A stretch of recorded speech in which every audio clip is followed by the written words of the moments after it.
This is the OldPreMeds podcast, session number 82.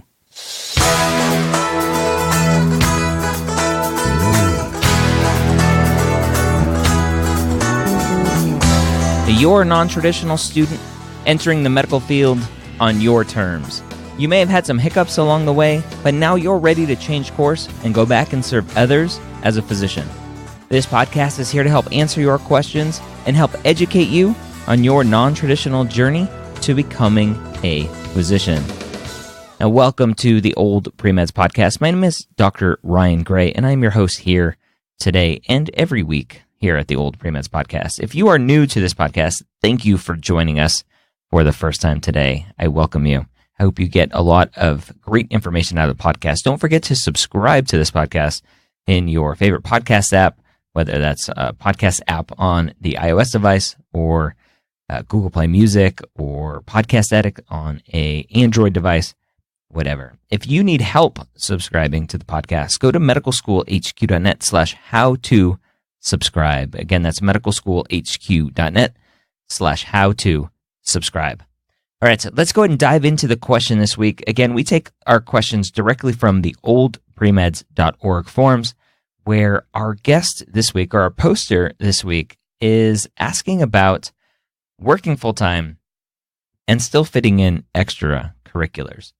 So it says, from engineer to physician, I am a 26-year-old RF design engineer interested in pursuing medicine. I graduated with a degree in electrical engineering and a minor in web technologies. In college, I worked for a startup as a front-end web developer.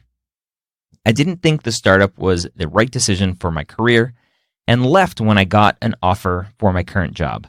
I've been with the same company since 2014, and although I don't hate my job, I just can't picture myself doing it in the long run. I don't feel like I'm really making a significant impact in people's lives and the world. I want to do something where the work that I'd be doing would be helping someone directly.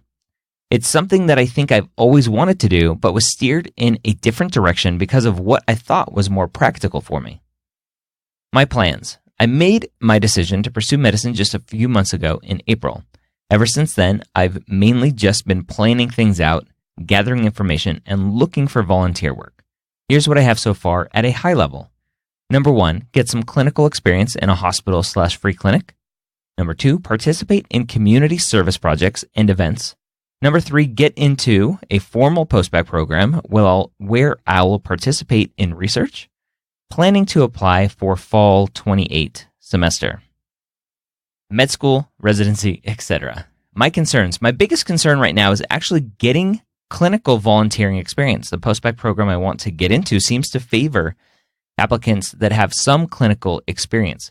It makes sense, but everywhere I go, it seems that they don't take any volunteers, or they already have too many volunteers. I applied for the COPE Health Scholars Program and didn't even get a response.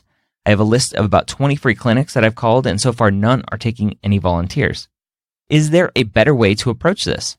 I'm thinking signing up for hospital volunteering without having any such experience may be a factor in all this, so I decided to take a CPR AED first aid certification course to get some training and hopefully network through the class as well. Has anyone else struggled with this? I also wanted to ask, for those of you that had full-time jobs when you made your decision, when did you actually quit? A big reason why I can't get any volunteer positions is because of my full-time job. Let me reread that. A big reason why I can't get any volunteering positions is because of my full-time job. I was thinking of quitting to free up my schedule, but it is very scary. If you have any other comments about my plans, please let me know. Thanks very much in advance, and good luck to you all. All right, so let's go ahead and dive into this question. Now, this student seems to wipe out all of his concerns, which is why I reread that sentence near the end. I reread the fact that he is saying that the big reason why I can't get any volunteer positions is because of my full-time job. Yet, the whole paragraph before, he was saying that there were no positions available. So which one was it? Was it that there were no positions available, or was it that there were no positions available that fit your specific time requirements? And as a non-traditional student, this is why I wanted to do this one on the podcast, because it's a great struggle. It's not a great struggle, but it's a struggle that non-traditional students have. A lot of you are working full-time typically, whether you're supporting yourself, a spouse, family members, kids, whatever. You're working to put a roof over your head and put food on the table. And you're in this crisis of trying to change careers possibly, and you're trying to check all these boxes of experiences that you need for medical school, but you keep hitting a wall because you're so busy with everything else that life has thrown at you. So I think the biggest question for this student is, how practical is it to quit the job or his job or her job? And how soon can they make that happen? And how much can they cut down? If they can't quit, how much maybe can they cut down in their hours to free up more time elsewhere? I would want to know, have you talked to your boss about your new life plans? That's the first place I would go. I talk to a lot of pre-med students who are scared to talk to their bosses because they are going to let the cat out of the bag, so to speak. And it's funny because I did the same exact thing. I was working at a gym in the Northeast. I was one of the managers. It was me and the general manager at the gym running the place. And I applied to medical school without ever telling her that I was applying. I didn't tell her until I actually had my acceptance letter. And she goes, "Why didn't you tell me? My dad is a pulmonologist at WashU, which is one of the best medical schools in the country." So I could have had a connection there. You never know the connections that people have. And you can't underestimate the support that somebody's going to give you. If they're going to give you a hard time, then go find a temporary job elsewhere as you make this transition. The stress of maintaining the secret at work and trying to fit in everything around work is going to do more harm than good. So go be honest with your boss, your supervisor, your coworkers. Let them know your plans. Have them there for support and figure it out. Back to this specific question. The way to find extracurriculars and volunteering experiences is to just go find them. It sounds like this student is doing all of the right things, calling places, making lists of free clinics, calling hospitals. Do all of that and just keep calling. Again, I question if it's really as hard as he's making it out to be, or if it's just the schedule is the problem. So if I were this student, and I talked to Kane on the Pre-Med Years podcast, if you go listen to that, I don't have the specific episode number in front of me, but if you search for Kane, Kain, on medicalschoolhq.net, you'll find the Pre-Med Years episode that I did with him.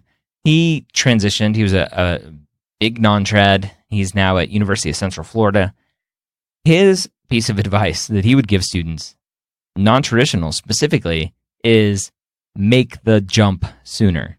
Quit the job. Go down to part-time sooner.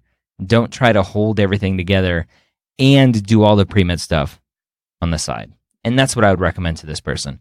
Obviously, finances are a huge part of this decision. So make sure you stockpile some money, figure it out, move back in with mom, do whatever you need to do to make this happen. But keep calling places, try to keep figuring out where to go. And one last thing that I would mention, this student specifically mentioned a desire to make a significant impact in people's lives and the world, and something that they could do to help somebody directly. Read those words. Listen to those words. Go find this post. It says from engineer to physician on OldPreMeds. Read the post. Nowhere in there did he talk about healthcare. Did he talk about patient care? So I would talk to the student. I'm talking to you right now, this student. I'm talking to you. I want you to make sure, T-Rock, this is the username, I want you to make sure that medicine is specifically what is going to scratch that itch, changing the world, changing people's lives, and having a direct impact on somebody's life. And that is where I'm glad you're doing it now. Go and get that experience to make sure this is exactly the medium that it's going to take to have the desire that you want to have on people's lives. So, with that said, if you have any questions you would like answered here on the podcast, I would love for you to go to oldpremeds.org. Go check out the forums there, ask a question, answer a question, go participate. It's a great community over there. Again, that's oldpremeds.org. If you liked this podcast, I would love for you to leave a rating and review in iTunes. It's easy to do and just takes a minute. I hope you have a great week. Come check us out next week as we answer more great questions from the oldpremeds.org forums.